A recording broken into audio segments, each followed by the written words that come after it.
अवैध बांग्लादेशी और रोहिंग्या पर ऐसा ताबड़तोड़ एक्शन जो पहले कभी नहीं हुआ। बुलडोजर तो चला ही, रोहिंग्याओं का सामान पैक करके कहां भेज दिया जा रहा है, अब आपको दिखाता हूं। प्रधानमंत्री नरेंद्र मोदी एक तरफ पाकिस्तान को तो निपटा ही रहे हैं, दूसरी तरफ देश के अंदर भी जबरदस्त एक्शन चल रहा है। देश के अंदर जो दुश्मन छुपे हैं, जो लोग देश को खोखला कर रहे हैं, उनकी सफाई के लिए जबरदस्त तरीके से ऑपरेशन क्लीन चल रहा है। आप देखिए कि एक के बाद एक जासूस पकड़े जा रहे हैं, कोई दिल्ली से, कोई राजस्थान से, कोई यूपी से, हर जगह पर चुन चुनकर पाकिस्तानी जासूसों पर स्ट्राइक हो रही है। इसके अलावा देश के अंदर जगह जगह जो अवैध घुसपैठिए भर गए थे, उन घुसपैठियों को भगाया जा रहा है, उन घुसपैठियों पर बुलडोजर एक्शन हो रहा है। अवैध रोहिंग्याज हो या फिर अवैध बांग्लादेशी हो, इन सब का टाइम ओवर हो गया है। दिल्ली, हरियाणा, यूपी से लेकर असम तक अवैध रोहिंग्या और बांग्लादेशियों पर जबरदस्त एक्शन हो रहा है। ये सारे घुसपैठिए जो अवैध निर्माण करके देश में जमकर बैठ गए हैं, इनका सामान पैक करके खदेड़ा जा रहा है। अवैध घुसपैठियों के खिलाफ देश भर में चल रहे एक्शन का पहले एक ट्रेलर देख लीजिए, फिर आपको बताता हूं कि कैसा जबरदस्त एक्शन चल रहा है इनके ऊपर।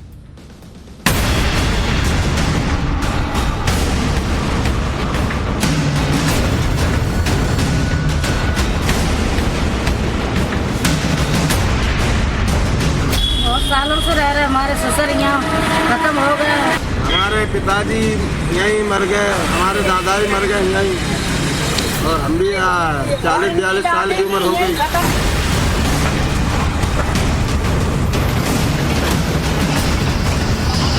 बांग्लादेशी घुसपैठियों के लिए 1 इंच जमीन नहीं देने वाले हैं।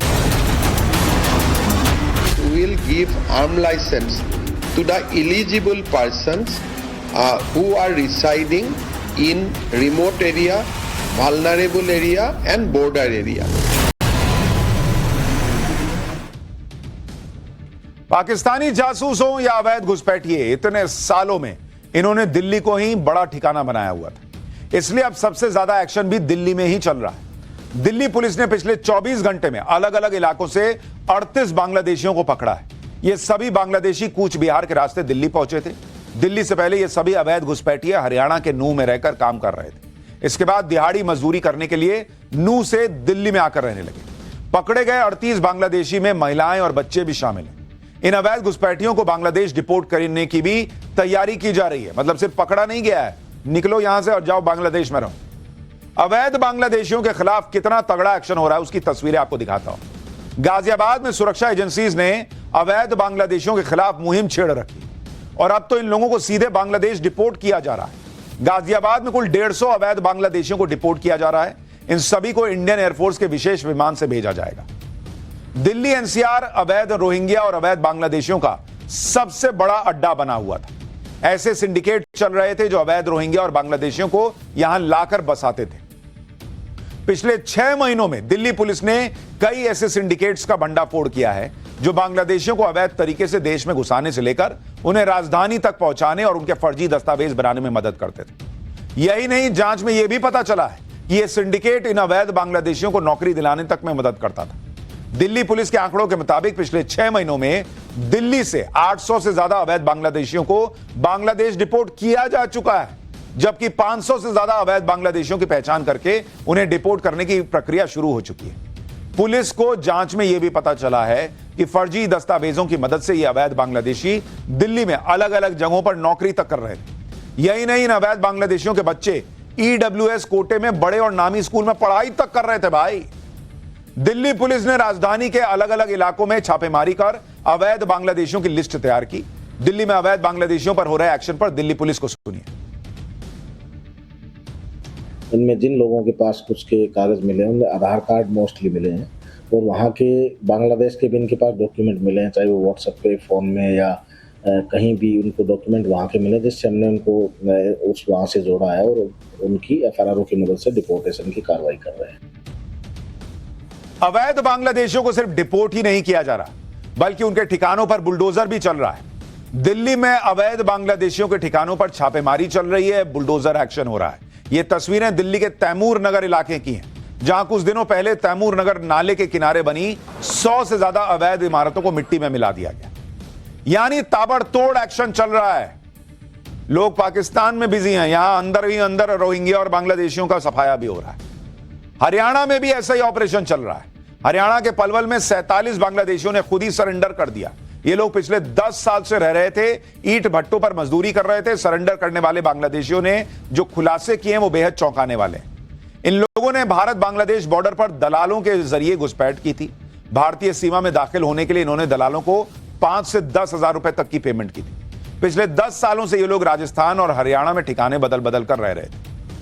लेकिन जब पहलगाम हमले के बाद सरकार ने अवैध घुसपैठियों के खिलाफ ऑपरेशन क्लीन शुरू किया तो इन लोगों को काम मिलना बंद हो गया। फिर मजबूरी में इन्हें पुलिस के सामने सरेंडर करना पड़ा। सुनिए ये लोग खुद क्या बता रहे हैं। ईंट भट्टे पे ईंट थाप रहे थे। कितने लोग हैं आपके साथ? हमारे साथ तो बहुत लोग था, लेकिन सब लोग गया है, बस हम ही है और हम एक परिवार में है। यहाँ पलवल कैसे पहुंचे हरियाणा के? गाड़ी वो बाबूजी ने निकाल दिया था भट्टे से, फिर अब हम यहाँ आया था काम करने के लिए। तो ये लोग कह रहा था हम बांग्लादेशी हो, तुम यहाँ से चला जाओ। इधर ऐसे आया थे, ये फतेहपुर में आया थे। वहाँ पर क्या काम करते हैं? काम ही नहीं मिला था, बरसात हो गया। 12 साल से भारत में कहाँ कहाँ रहे आप? हम हरियाणा और राजस्थान, बस 2 राज्यों में रहे। यहाँ क्या काम किया? ईंट भट्टा में ईंट फताई।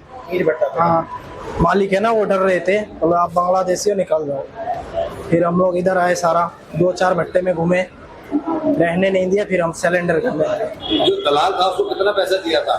तो वो अलग अलग है सबसे, कोई 5,000 लेता था, कोई 10,000, कोई 3,000 4,000 ऐसे बंदा देख के। यहाँ तो कोई खर्चा वर्चा नहीं मिला, फिलहाल तो खाने का भी पैसा नहीं है। जब भी हम लोग सिलेंडर करने हैं, कोई उपाय नहीं है हमारे पास। वापिस बंगाल जाना चाहते? वापिस बंगाल जाना चाहते बस।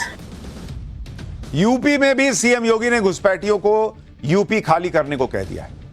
यह फरमान जारी हो चुका है, जिसके बाद यूपी के अलग अलग शहरों में बसे रोहिंग्या और अवैध बांग्लादेशियों में हड़कंप मच गया, क्योंकि नकली वोटर कार्ड, नकली आधार कार्ड बनाकर रहने वाले अवैध बांग्लादेशी जान चुके हैं कि अब उनको यूपी ही नहीं बल्कि देश से बाहर का रास्ता दिखाया जाएगा। यूपी में ऑपरेशन क्लीन का असर आज बरेली में नजर आया, जहां डिपोर्ट होने से बचने के लिए लोग कई पीढ़ियों से यहां बसने की दलीलें देते सुनाई दिए। सुनिए जरा। बहुत सालों से रह रहे, हमारे ससुर यहाँ खत्म हो गए, बहुत हमारे बूढ़े वाले थे वो भी यहाँ खत्म हो गए। हमारे पिताजी यहीं मर गए, हमारे दादा भी मर गए यहीं, और हम भी 40-42 साल की उम्र हो गई। इनके पिताजी मर गए, इनके दादाजी मर गए, आपको यहां मरने नहीं देंगे, आप अपनी जमीन बांग्लादेश में जाकर मरिए। बरेली तो सिर्फ शुरुआत है।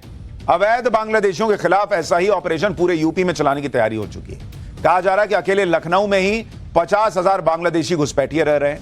प्रयागराज में इनकी संख्या 30,000 के पार है। वाराणसी में 15,000 अवैध घुसपैठिए रह रहे हैं, जबकि कानपुर में इनकी संख्या 45,000 के पार बताई जा रही है। यूपी में अगर सीएम योगी ने तय कर लिया है तो समझो बांग्लादेशी और रोहिंग्या यूपी से भागते हुए नजर आएंगे। अवैध घुसपैठियों पर सबसे जबरदस्त एक्शन तो गुजरात में चल रहा है। गुजरात में अवैध बांग्लादेशियों पर हुई स्ट्राइक की तस्वीर पिछले दिनों पूरी दुनिया देख चुकी है, जहां बांग्लादेशी घुसपैठियों का 1,000 से ज्यादा अवैध उनके घरों को मिट्टी में मिला दिया गया। बचे हुए घरों को मिट्टी में मिलाने का अभियान आगे भी जारी रहने वाला है।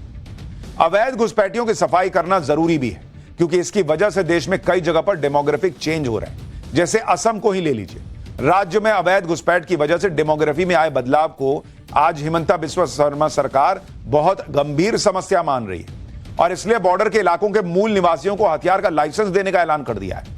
दरअसल असम के सीएम हिमंता बिस्वा शर्मा लगातार दावा करते रहे हैं कि असम में देश की आजादी के वक्त मुसलमानों की संख्या राज्य की कुल आबादी का 14% थी, लेकिन आज असम में मुसलमानों की आबादी कुल आबादी का 40% हो चुकी है, और उनके हिसाब से यह संख्या जो देश के मुसलमान हैं उनकी वजह से नहीं बढ़ रही, बल्कि अवैध घुसपैठिए आ रहे हैं उनकी वजह से ज्यादा बढ़ रही है। सुनिए असम के मुख्यमंत्री हिमंता बिस्वा शर्मा ने क्या कहा है। Today we have decided that we will give arm license to the eligible persons who are residing in remote area, vulnerable area and border area, and we will encourage our original inhabitants and indigenous Indian citizen to apply and take arms license as per the eligibility provided in the Indian Arms Act. सोचिए border के इलाकों में कितने इस घुसपैठ से कितनी समस्या बढ़ गई है, संकट बढ़ गया है कि असम के मुख्यमंत्री कह रहे हैं कि भाई वहां लोगों को लाइसेंस जो एलिजिबल होंगे उनको हथियार रखने का लाइसेंस देंगे। असम की ही तरह उत्तराखंड में भी पिछले कुछ सालों में तेजी से डेमोग्राफी बदली।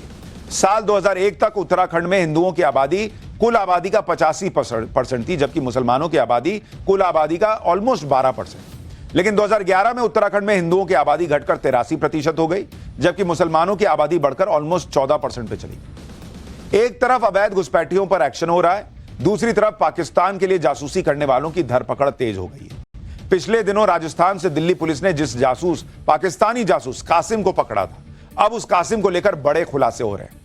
कासिम ने दिल्ली पुलिस को बताया है कि इसने लाहौर के आर्मी कैंप में ट्रेनिंग ली थी, जहां उसे आईएसआई के 3 अफसरों ने ट्रेनिंग दी थी। कासिम के साथ कुछ और लोगों को भी ट्रेनिंग दी गई थी। 2 आईएसआई अधिकारियों का कोडनेम शाहजी और ताऊजी था। एक आईएसआई अधिकारी की पहचान वकास के तौर पर हुई। दिल्ली पुलिस को पाकिस्तान के इस जासूसी रैकेट में 2 और आरोपियों की तलाश है, जिसमें से एक का नाम हसीन है, जो आईएसआई के हैंडलर्स को सीक्रेट जानकारी पहुंचा रहा था। महाराष्ट्र के थाने से पकड़े गए पाकिस्तानी जासूस ने भी बड़े खुलासे किए। महाराष्ट्र एटीएस ने 27 साल के रवि वर्मा को गिरफ्तार किया। रवि वर्मा इंडियन नेवी से जुड़ी एक निजी कंपनी में काम करता था और नेवी के नोडल परिसर में उसका आसान एक्सेस था। इस जासूसी कांड में हनी ट्रैप एंगल भी निकलकर सामने आया है। महाराष्ट्र एटीएस की जांच में अब तक सामने आया है कि रवि वर्मा फेसबुक के जरिए एक पाकिस्तानी लड़की के संपर्क में था। फेसबुक पर दोस्ती के बाद व्हाट्सएप चैट शुरू हुई। इसी दौरान जासूसी का खेल शुरू हो गया। रवि ने नौसेना से जुड़ी जानकारी, फोटो तक शेयर की। रवि पिछले 3 महीने से एजेंसीज के रडार पर था। यानी अवैध घुसपैठिए हों या फिर देश के खिलाफ जाकर जासूसी करने वाले लोग, सब पर ताबड़तोड़ एक्शन चल रहा है।